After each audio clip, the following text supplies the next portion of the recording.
নমস্কার বন্ধুরা, হেসেল বনলকিতে আপনাদের সকলকে স্বাগত। আজকে আমি চলে এলাম আরেকটা দারুণ স্বাদের রেসিপি নিয়ে। শীতকালীন গাজর দিয়ে এই রেসিপি বানিয়ে নেব। আজকে আমি কিন্তু গাজরের হালুয়া বানাচ্ছি না। গাজরের এই রেসিপি বানানোর জন্য আপনারা সম্পূর্ণ রেসিপিটি দেখুন আর এই রেসিপি বানিয়ে নিন। দেখবেন খেতে এতটাই ভালো লাগবে, এই গাজর দিয়ে রোজই এই রেসিপি বানাতে ইচ্ছা করবে, এতটাই টেস্টি হয়। তাই আসুন স্কিপ না করে আপনারা সম্পূর্ণ রেসিপিটি দেখুন আর এইভাবে গাজরের এই রেসিপি বানিয়ে নিন। আর রেসিপিটা যদি ভালো লেগে থাকে তাহলে প্লিজ চারিদিকে একটু বেশি বেশি করে শেয়ার করুন। গাজরের পায়েস বানাবার জন্য এখানে আমি নিয়েছি 1.5 কেজি দুধ। এই দুধটা 3-4 দিন থেকে জমি ফ্রিজে রেখেছিলাম। যদিও আগে শর্ট তোলা দুধ, মানে শর্ট তুলি ঘি করার জন্য, তাও ফ্রিজে রাখার জন্য আবার দুধের শর্ট জমেছে। এই মালাইটা এখন তুলে নিচ্ছি। ফ্রিজ থেকে আগেই বার করে রেখে ঠান্ডা কাটতে দিয়েছি, এখন ঠান্ডাটা কেটে গেছে। এই মালাইটা আমি এখন আরেকবার তুলে নিলাম। এই মালাইটা আবার পরে কাজে লাগাবো। এখন যদি মালাই সমেত যদি ফুটতে দিয়ে দিই তাহলে কিন্তু ঘি বেরিয়ে যাবে, তাই মালাইটা আগে তুলে রাখছি। এখন দুধটা গরম করতে দিলাম আর দুধটা ফুটতে দিচ্ছি। দুধটা ফুটতে শুরু করলে গ্যাসটা কমিয়ে দেবো আর মাঝে মাঝে এভাবে নেড়ে দেবো। গাজরের পায়েস বানাবার জন্য এখানে আমি 400 গ্রাম গাজর নিয়েছি। এটা লাল গাজর, এটা শুধু শীতকালেই পাওয়া যায়, অন্য সময় পাওয়া যায় না। এই গাজরটা খুব মিষ্টি হয় আর গ্রেট করতেও খুব সোজা হবে, কারণ খুবই নরম গাজর, আর এটা দিয়ে পায়েস বানালে খেতেও ভালো লাগে। তাই লাল গাজর দিয়ে পায়েস বানিয়ে নেব। তার জন্য গাজরটা খোসা ছাড়িয়ে নিচ্ছি। এখানে 400 গ্রাম গাজর আছে। গাজরগুলো খোসা ছাড়িয়ে ভালো করে ধুয়ে নিলাম। এখন গাজরটা গ্রেট করে নেব, আর এই মোটা দিকে গ্রেটটা করতে হবে। শীত থাকতে থাকতেই এই গাজরের পায়েস বানিয়ে নিন, নাহলে শীত চলে গেলে আর এই গাজরের পায়েস খাওয়া যাবে না, কারণ এই গাজরটা শুধু এই সময় পাওয়া যায়। খেতে দুর্দান্ত লাগে। গাজরের হালুয়া আপনারা সবাই খেয়েছেন, তবে এইভাবে একবার গাজরের পায়েস খেয়ে দেখুন, খেতে দুর্দান্ত লাগে। আর এই গাজরটা ঘষতেও খুব একটা প্রবলেম হয় না, খুবই নরম গাজর। এখন কত তাড়াতাড়ি গ্রেট করা হয়ে যাচ্ছে। দেখুন বন্ধুরা, গাজরগুলো আমি এইভাবে গ্রেট করে নেব। এইরকম গ্রেটটা হচ্ছে। এখানে সব গাজরটাই গ্রেট করে নিলাম। 2 চামচ গোবিন্দভোগ আতো ভালো করে ধুয়ে নিয়ে কিছুক্ষণ আগে ভিজিয়ে রেখেছিলাম। চালটা খুব ভালোভাবে ভিজে গেছে। এখন জলটা সম্পূর্ণ ফেলে দিয়ে মিক্সার গ্রাইন্ডারে এটা গুঁড়ো করে নেব। একদম মিহি করে গুঁড়ো করলাম না, একটু দানা দানা রেখে এইভাবে গুঁড়ো করে নিলাম। দেখুন কেমন দানা দানা হয়ে আছে। তো দেখুন বন্ধুরা, ততক্ষণে দুধটাও ফুটে ফুটে অনেকটাও কমে গেছে। মাঝে মাঝে শুধু এভাবে নেড়ে দিচ্ছি। দুধটা এইদিকে কমতে থাক, অন্যদিকে আমি গাজরটা বসাই। এদিকে কড়াই গরম করে কড়াইয়ে দিচ্ছি 1 চামচ ঘি। 1 চামচ ঘি এখানে গরম করে নিলাম। এখন এই ঘিয়ের মধ্যে গাজরটা দিয়ে দিচ্ছি।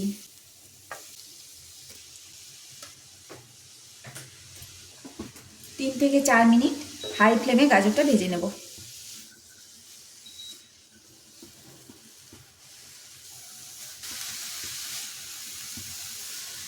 অন্যদিকে দুধটা ফুটে ফুটে কমুক। গাজরের হালুয়া তো আপনারা অনেকবার খেয়েছেন, এইভাবে একবার গাজরের পায়েস বানিয়ে খেয়ে দেখুন, দুর্দান্ত লাগবে। এর আগে আমি বাঁধাকপির পায়েসের রেসিপি দিয়েছি, লাউয়ের পায়েস, বাঁধাকপির পায়েস, রাঙা আলুর পায়েস, আলুর পায়েস। সেসব রেসিপি আপনাদের যদি প্রয়োজন হয় আপনারা আমার চ্যানেলে সার্চ করে দেখবেন, পেয়ে যাবেন। এগুলো খেতে খুব ভালো লাগে। সমানে নেড়ে যেতে হবে, না হলে তলারটা বেশি ভাজা হয়ে যাবে, ওপর দিকটা ভাজা হবে না। এইভাবে নেড়ে নেড়ে গাজরটা ভালো করে ভেজে নিতে হবে। যতক্ষণ না কাঁচা গন্ধটা চলে যায় গাজরের, ততক্ষণ গাজরটা খুব ভালো করে ভেজে নিতে হবে। গাজরটা খুব ভালো করে ভেজে নিচ্ছি। আর একটা তেজপাতা ভেঙে 4 টুকরো করে এর মধ্যে দিয়ে দিচ্ছি।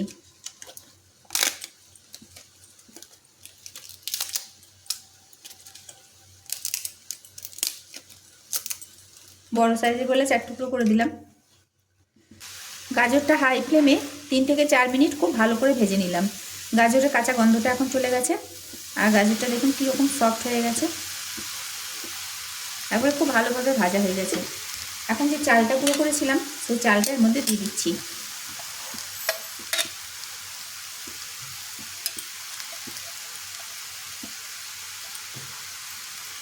চালটা এখন গাজরের সাথে একটু নেড়ে নেব।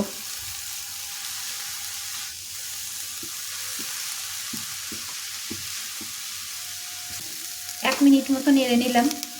আর ততক্ষণে দুধটা ফুটেও অর্ধেক হয়ে গেছে। 1 ভর্তি দুধ ছিল, ফুটে ফুটে অর্ধেক হয়ে গেছে। এখন দুধটা এই গাজরের মধ্যে দিয়ে দিচ্ছি।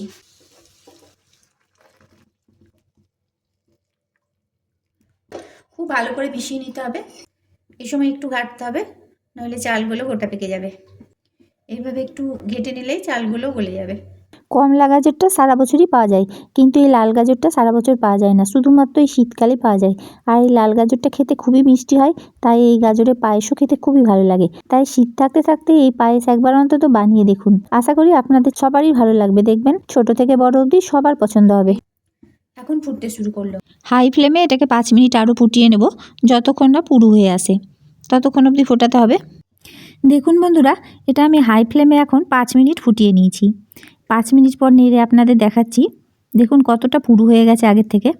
আর যেহেতু আমি বানাচ্ছি গাজরের পায়েস, তাই এটা ক্ষীরের মতো না হলে ভালো লাগবে না, তাই ফুটিয়ে ফুটিয়ে অবশ্যই ক্ষীর বানিয়ে নিতে হবে। এখন দিয়ে দিচ্ছি কিশমিশ। আপনারা আপনাদের পছন্দ মতো ড্রাই ফ্রুটস অ্যাড করতে পারেন, কাজু দিতে পারেন, পেস্তা দিতে পারেন। আমি শুধু আজকে কিশমিশ দিয়েই বানাচ্ছি। পরিমাণটা বলছি না, কারণ এতে যতই বেশি ড্রাই ফ্রুটস দেবেন ততই খেতে ভালো লাগবে। ড্রাই ফ্রুটস আপনারা ঘিয়ে ভেজেও দিতে পারেন। তো আজকে আমি শুধু কিশমিশ দিলাম, তাই তার জন্য আর ভাজলাম না, এমনিই দিয়ে দিলাম। এমনি দিলেও খেতে ভালো লাগবে। এখন দিচ্ছি চিনি। আমি ছোটো বাটির হাফ বাটি চিনি দিচ্ছি। চিনির পরিমাণটা আপনারা বাড়িয়ে বা কমিয়ে নিতে পারেন, যেরকম মিষ্টি খাবেন সেই রকম দিতে পারেন। তবে আমি 400 গ্রাম গাজর নিয়েছি, তাতে এই 100 গ্রাম মতো চিনি দিলাম। যেহেতু গাজরটা এখানে খুবই মিষ্টি গাজর, তার জন্য 100 গ্রাম দিলাম। আবার গরুর দুধ দিয়েছি, গরুর দুধটাও মিষ্টি, তার জন্য 100 গ্রাম দিলাম। আপনারা পরিমাণ মতো বাড়িয়ে বা কমিয়ে নিতে পারেন। এখন এটা আরও 5 মিনিট ফুটিয়ে নেব। চিনিটা দেওয়ার পর চিনিটা থেকে রস বেরোবে, এটা আরও পাতলা হয়ে যাবে, তার জন্য এটা এখনও 5 মিনিট ফোটাতে হবে। মানে একটু পুরু না হলে এটা ভালো লাগে না, তবে খুব বেশি পুরু করতে হবে না, কারণ ঠান্ডা হলে এটা একটু জমে যাবে, যেহেতু চালের গুঁড়ো দেওয়া আছে। গাজরের পায়েসটা 5 মিনিট হাই ফ্লেমে ফুটিয়ে নিলাম, আর মাঝে মাঝে এইভাবে নেড়ে দিলাম যাতে তলায় লেগে না যায়। এখন এর মধ্যে দিচ্ছি ছোটো এলাচের গুঁড়ো। 6টা ছোটো এলাচ ছাড়িয়ে নিয়ে গুঁড়ো করে নিয়েছি, এর মধ্যে দিয়ে দিলাম। এখন খুব ভালোভাবে মিশিয়ে নিচ্ছি। এর থেকে আর এটা পুরু করবো না, তাহলে ঠান্ডা হলে আরও জমে যাবে। আর এই পায়েস কখনো গরম গরম খাওয়া যাবে না, এটা ঠান্ডা করে খেতে হবে। এখন যা আছে ঠান্ডা হলে এটা আরও জমে যাবে, তাই আমি গ্যাসটা বন্ধ করে দিচ্ছি। এখন যে মালাইটা তুলে রেখেছিলাম প্রথমে, সেই মালাইটা খুব ভালো করে ফেটিয়ে নেব। গ্যাসটা এই সময় বন্ধ করে দিয়েছি। বন্ধ করার পরই এই মালাইটা দেবো। খুব ভালো করে ফেটিয়ে নিতে হবে। যদি মালাই না থাকে তাহলে আপনারা ফ্রেশ ক্রিম দিতে পারেন, তাতেও খেতে ভালো লাগবে। পায়েসটা হয়ে যাওয়ার পর এই মালাইটা দিতে হবে। এখন মালাইটা দিয়ে দিচ্ছি ওপর থেকে। যদি মালাই না থাকে আপনারা ফ্রেশ ক্রিমও দিতে পারেন।